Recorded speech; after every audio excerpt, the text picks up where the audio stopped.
Vamos tentar pegar do capítulo 4 aí, que Gênesis, que Chico Xavier falou, porque eu terminei batendo aqui que causou alguma situaçãozinha, mas... Considerar que no livro de Gênesis, no capítulo 4, versículos 16 e 17, vamos encontrar uma questão muito interessante para nossos estudos em conjunto, porque nós todos somos estudantes das letras sagradas. O capítulo 4 trata, por exemplo, da união de Adão e Eva para o nascimento dos seus 3 filhos, Caim, Abel e Sete. Sabemos por esse texto, o capítulo 4 do livro de Gênesis de Moisés, que Caim exterminou Abel. Entretanto, nos versículos 16 e 17, nós encontramos uma informação muito curiosa, a informação de que Caim, em se retirando da face de Deus, se dirigiu para uma cidade ou uma terra chamada Nod, onde ele desposou aquela que foi sua esposa e teve com ela uma grande descendência. Então, estamos perguntando se determinados textos do Antigo Testamento não seriam códigos que nós precisamos estudar com mais segurança para não cairmos, por exemplo, em contradição do ponto de vista literal. Nós precisamos estudar com técnicos e pesquisadores de história, que nós os temos hoje em todas as direções. Digo isso com o máximo respeito, porque se Caim matou Abel antes do nascimento de Sete, mas casou-se numa cidade chamada Nod, onde encontrou a sua mulher, aquela que foi sua esposa, e com ela teve uma grande descendência, o assunto exige estudos especiais de nós todos. Olha só, gente. A grande questão aí, né, que Chico Xavier falou. Livro de Gênesis, capítulo 4, fala sobre Abel e Caim, os 2 primeiros filhos de Adão e Eva. A Bíblia também fala que Caim matou Abel. A Bíblia fala que depois dessa morte, né, Deus considerou Caim maldito, aqui, ó, 4:11. Depois, aqui no 16, o qual ele ressaltou, 16, 17, retirou-se Caim da presença do Senhor e habitou na terra de Nod, ao oriente do Éden. E no versículo 17 diz: e coabitou Caim com sua mulher, e ela concebeu e deu à luz a Enoque. Caim edificou uma cidade e lhe chamou Enoque, o nome de seu filho. Ok? Entre essa situação, é necessário, porque aqui é uma leitura, mas é necessário entender que se levou um tempo. Ele também, o Chico Xavier, falou de um terceiro filho, chamado Sete. Diz aqui, ó, vamos buscar aqui.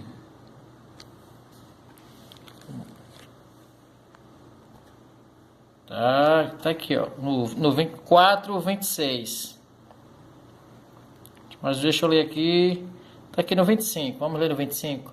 Tornou Adão a coabitar com a sua mulher, e ela deu à luz um filho, a quem pôs o nome de Sete. Tá ok, os 3 filhos que ele fala, né? Porque disse ela: Deus me concedeu outro descendente em lugar de Abel, que Caim matou. Obviamente, quando Caim matou Abel, ele ficou com problemas graves diante da mãe dele, diante do pai dele, diante de Eva, diante de Adão e diante de Deus, né? Só que o Chico Xavier, ele disse que não lia muito as escrituras do Antigo Testamento, mas é impressionante que aqui diz descendentes de Adão. No capítulo 5, diz assim: este é o livro da genealogia de Adão. No dia em que Deus criou o homem, a semelhança de Deus o fez. Aqui está dizendo que Adão Foi criado por Deus, ou seja, logo não procedeu de nenhum outro lugar. No versículo 5, capítulo 5 de Gênesis, versículo 4 diz assim, ó. Depois que gerou a Sete, viveu Adão 800 anos.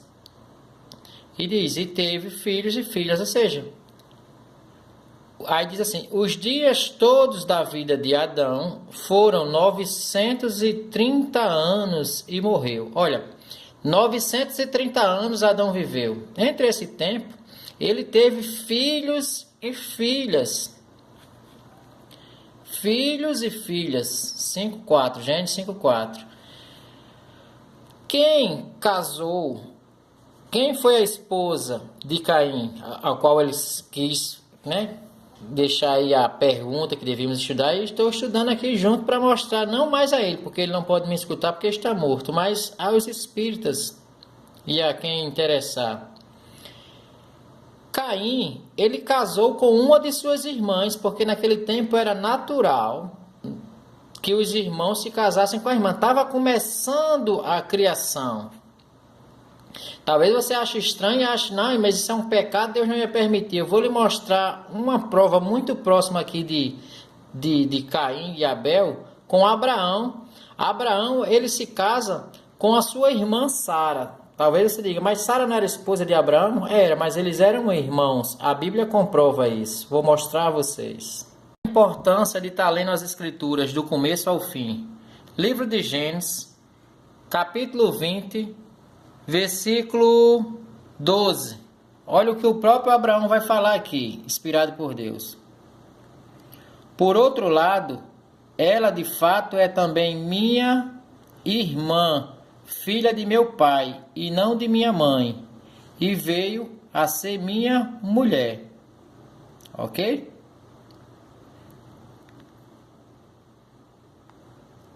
Disse mais Abimeleque a Abraão: que estavas pensando para fazeres tal coisa?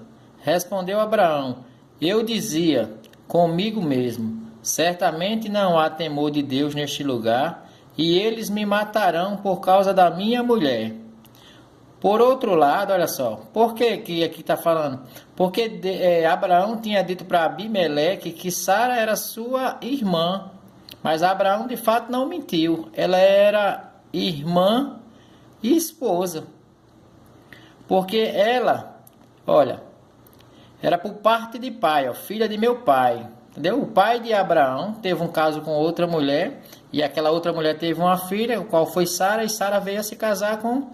Estava começando, as coisas estavam começando. Hoje sabemos que isso não se pode, nem Deus permite, mas naquele tempo estava começando os homens sobre a terra. Então não tinha essas leis.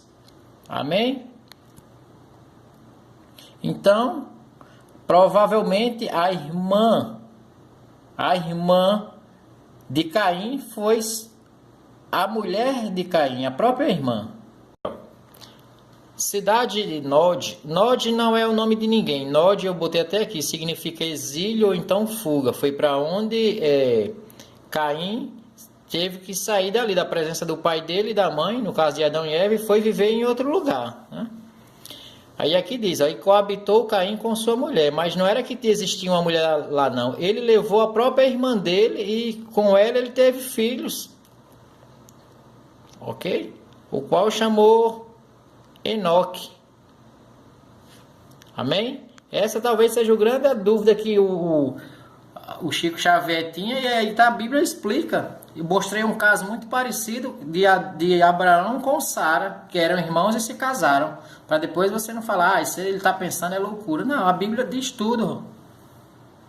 O grande problema dos espíritas é que não quer ver a verdade de Deus.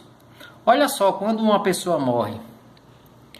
Gênesis capítulo 3, versículo 19 diz assim: no suor do rosto comerás o teu pão, até que tornes a terra, pois dela fostes formado, porque tu és pó e ao pó tornarás. Ou seja, quando o homem morre, o corpo dele torna ao pó, se desmancha, ele não volta. E a alma dele, você quer ver a alma dele?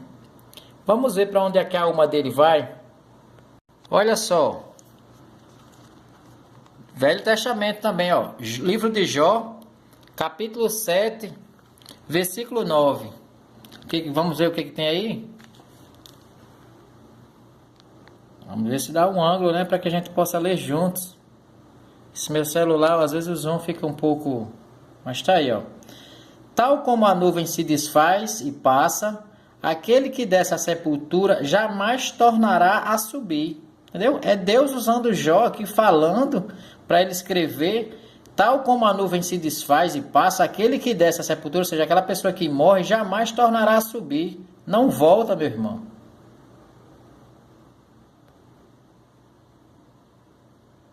Olha só, querido. Velho Testamento também. Primeiro livro de Samuel, capítulo 2, versículo 6. O Senhor é o que tira a vida e a dá, faz descer a sepultura e faz subir. Ou seja, o Senhor é o que tira a vida e a dá, faz descer a sepultura e faz subir. Faz subir como? Encarnado? Não. Reencarnação? Não. Deus, ele ressuscita. Um exemplo foi com Jesus Cristo. Jesus Cristo desceu à sepultura e foi ressuscitado. Então, todas as pessoas que Jesus ressuscitou, não foi em reencarnação como eles pregam, como o Espírita prega.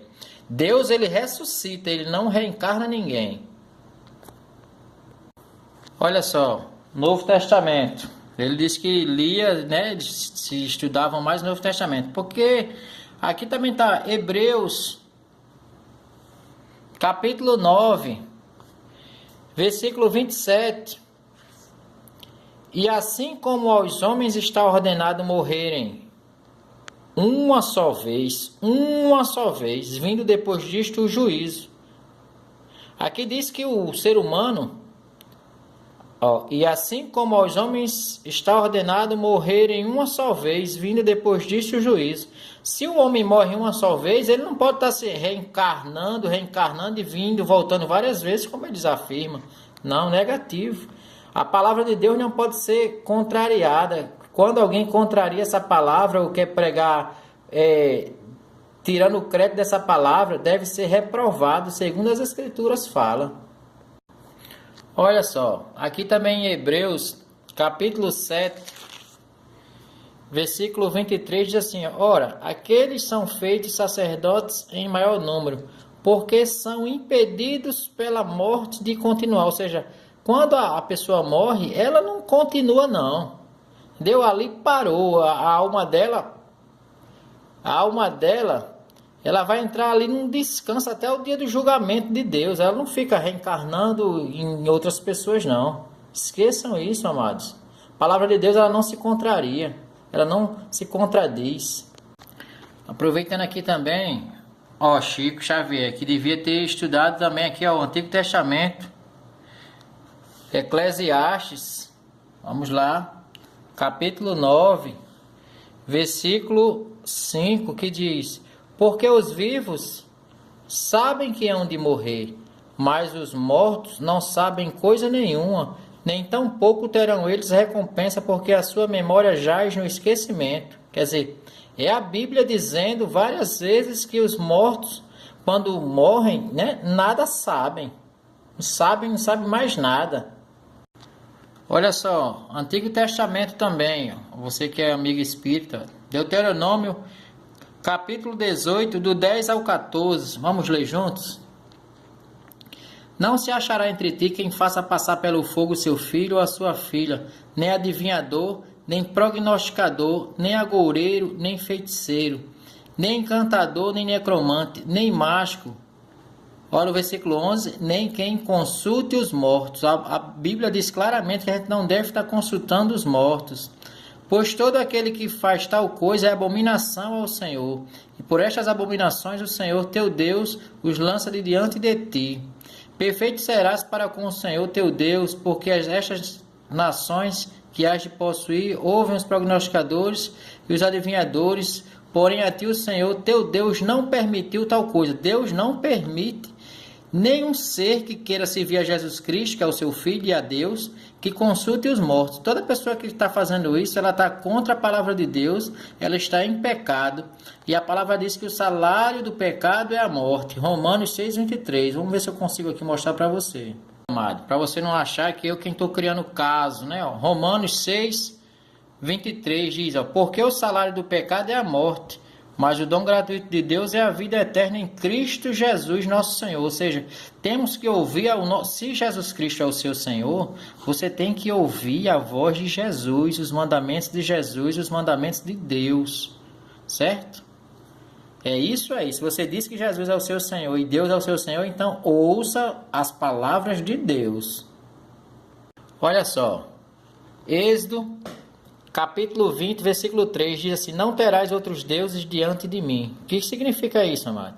Significa que você só tem que ouvir a voz de Deus. Você tem que guardar os mandamentos de Deus. Você tem que ler todas as escrituras e obedecer essas leis de Deus. Olha só o que diz aqui no capítulo 20, no versículo 22. Leis acerca dos altares, diz assim, então disse o Senhor a Moisés, assim dirás aos filhos de Israel, vistes que dos céus eu vos falei, não fareis deuses de prata ao lado de mim, nem deuses de ouro fareis para vós outros. Quer dizer, Deus ele diz a todo tempo que a gente deve se afastar de todo esse tipo de imagem, que não devemos ter outros deuses. Ou seja, quando mesmo um homem aparece dizendo algo que está contrário à palavra de Deus, a gente deve se afastar dessa pessoa. Estou te dizendo isso, amigo espírita, né? Para que você se afaste das coisas que está contra a palavra de Deus, para que você não venha no dia do grande julgamento aparecer culpado, porque agora você já não é culpado, você conhece as escrituras, amado. Olha só. Levítico, é Velho Testamento também, capítulo 19, versículo 28, mais uma advertência de Deus usando Moisés para falar aos homens. Vamos lá, veja aqui se dá certo. Olha, pelos mortos não ferireis a vossa carne, nem fareis marca nenhuma sobre vós, eu sou o Senhor. No versículo 31 ele diz, não vos voltareis para os necromantes, nem para os adivinhos, não os procureis para serdes contaminados por eles, eu sou o Senhor vosso Deus. Quer dizer, ninguém será considerado inocente, a pessoa que procura estar em convívio falando com mortos, não será considerado inocente perante Deus. Deus está avisando, você está sendo contaminado por essa coisa, e se você continuar assim, você não terá direito ao reino de Deus. Por que a Bíblia já falava isso aqui há mais de... quando Moisés escreveu até os nossos dias, já vão fazer quase 5.000 anos, gente. 2.000 anos é o tempo de Jesus. Para trás já mais quase 3.000 anos. Vocês têm que abrir os olhos. Pelos mortos não ferireis a vossa carne, nem fareis marca nenhuma sobre vós. Deus está falando aqui sobre pessoas que fazem tatuagem, que iam fazer tatuagem nos nossos dias atuais. Às vezes morre a mãe da pessoa, o pai ou o filho, a pessoa faz uma tatuagem, bota o nome da pessoa que morreu na pele. Olha só o que a Bíblia já falava. Pelos mortos não ferireis a vossa carne, nem fareis marca nenhuma sobre vós. Só o que a gente vê hoje é, não, eu vou botar aqui o nome da minha mãe que morreu, é o nome do meu pai, ou o nome do meu filho. Às vezes desenha foto. Quer dizer, Deus dizendo que não faça e o povo fazendo, porque é para agradar meu pai, para agradar minha mãe. Isso é o maior erro que a gente pode fazer contra Deus. Olha só, amado. Apocalipse 20, versículo 15. E se alguém não foi achado escrito no livro da vida, esse foi lançado para dentro do lago de fogo, que é o inferno. Ok? Se você não quer ir para o inferno, procure em vida, hoje mesmo, aceitar Jesus Cristo como o único e suficiente Salvador de sua vida e aceitar as leis do Pai dele, que é Deus, e cumprir todos os mandamentos. Senão, meu irmão, o final é você ir para este lugar aqui, Então a morte e o inferno foram lançados para dentro do lago de fogo. Por que foram lançados para dentro do lago de fogo?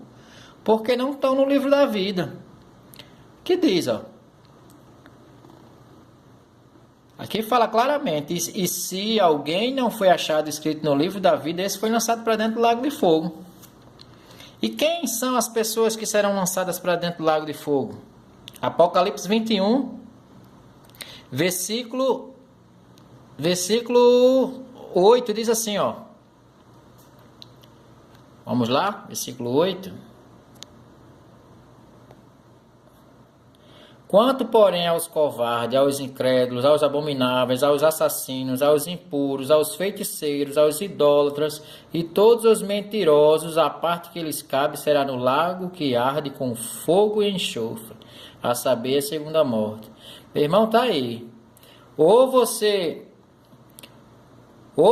procura crer nas Escrituras, aceitar Jesus e se afastar de tudo isso, se afastar de imagens. Tem gente que tem imagem dentro de casa e traz sobre a casa e sobre seus filhos maldição e sobre si mesmo e permanece com a imagem dentro de casa. Continua desobedecendo a palavra de Deus. Bom, acho que já chegou, né? Acho que já deu. Gente, essa é a imagem de Chico Xavier. Cabe você hoje tomar a decisão se vai continuar ouvindo os ensinamentos de um homem, Chico Xavier, que já morreu, ou os ensinamentos de Jesus Cristo, que vive eternamente lá no céu, sentado à direita de Deus. Aí é com você, caro amigo espírita. Olha só, Marcos, capítulo 16, versículo 19, diz assim, amado: a ascensão de Jesus Cristo. De fato, o Senhor Jesus, depois de lhes ter falado, foi recebido no céu e assentou-se à destra de Deus. Ou seja, Jesus Cristo está à direita de Deus, ele não está em nenhuma imagem, essa imagem que o pessoal bota um boneco pendurado. Não, meu filho. Jesus está sentado à direita de Deus, controlando e vendo tudo, inclusive vendo quem está falando com mortos e tendo contato com mortos, e será julgado, e já não será considerado inocente. Vou mostrar uma coisa a vocês que Jesus falou. Ele disse: eu não vim para julgar ninguém, mas a palavra há de julgar todos nós. Olha só o que o Senhor Jesus Cristo fala aqui no livro de João, no capítulo 3, no versículo 17. Porquanto Deus enviou o seu Filho ao mundo, não para que julgasse o mundo, certo? Jesus não julga o mundo, mas para que o mundo fosse salvo por ele. Quem nele crê não é julgado, o que não crê já está julgado, tá ok? Olha, Jesus é o seguinte: ou você crê nele e é salvo, né? Ou você não crê e já está julgado. Porquanto não crê no nome do unigênito Filho de Deus, que é Jesus Cristo. A gente tem que acreditar, meu irmão, nas palavras de Jesus Cristo, não na palavra de homens. Mas olha o que ele diz: o julgamento é este, que a luz veio ao mundo, e os homens amaram mais as trevas do que a luz, porque as suas obras eram más. Então tá aí. Você acha, às vezes, fala até com meu amigo agora, meu amigo lá da empresa, que ele é espírita, ele disse assim: eu não acredito que Deus causa dor. Deixa eu te mostrar uma coisa aqui, ó, amigão. Olha só. João 3,36 diz assim: por isso quem crê no Filho tem a vida eterna. O que todavia se mantém rebelde contra o Filho não verá a vida, mas sobre ele permanece a ira de Deus. Ei, você está debaixo da ira de Deus, meu irmão. Você não se livra, não. Tem que aceitar Jesus Cristo e aceitar todos os mandamentos dele, viver só para ele, tão somente para ele, até o final dos seus dias. Ou então você vai viver, ó, debaixo dessa ira de Deus. Lembra-se que Deus já matou muitas pessoas em Sodoma e Gomorra. Deus já destruiu o mundo uma vez com água e matou muitas pessoas. Quando Deus se está irado, ele é ira de justiça. Então, ó, tá aí, ó. João 3,36. Você vai ver isso também em João 3,18. Ele fala algo, ele diz assim, ó. Como eu já li, né? Quem nele crê não é julgado. O que não crê já está julgado, né? Você sabe que o bicho pega, meu irmão, se você não aceitar as obras e as leis de Deus por completo. Bom, fica aí esse meu... vai ser o segundo trabalho e último sobre espiritismo. Não quero mais falar sobre estas coisas porque tudo demais se torna chato. E isso aí fica para os espíritas, né? Não só para o meu amigo, mas para os demais. Não tem mais como você dizer que é inocente. Você conhece as escrituras, conhece a palavra de Deus e sabe que este homem errou. Esse homem fez muita obra boa, ajudou muitas pessoas. A obra espírita, no sentido de ajudar a comunidade, é maravilhosa, nota 100. Mas no sentido de desobediência à palavra de Deus, é 0. E eu não quero que nenhum espírita que eu conheça, ao morrer, venha perder o direito à salvação, meu irmão. Por isso é que eu faço esses trabalhos, para que Deus te livre de todo esse mal aí, possa botar o seu nome no livro da vida e você possa, após a morte, morar com Deus no paraíso, que é os céus.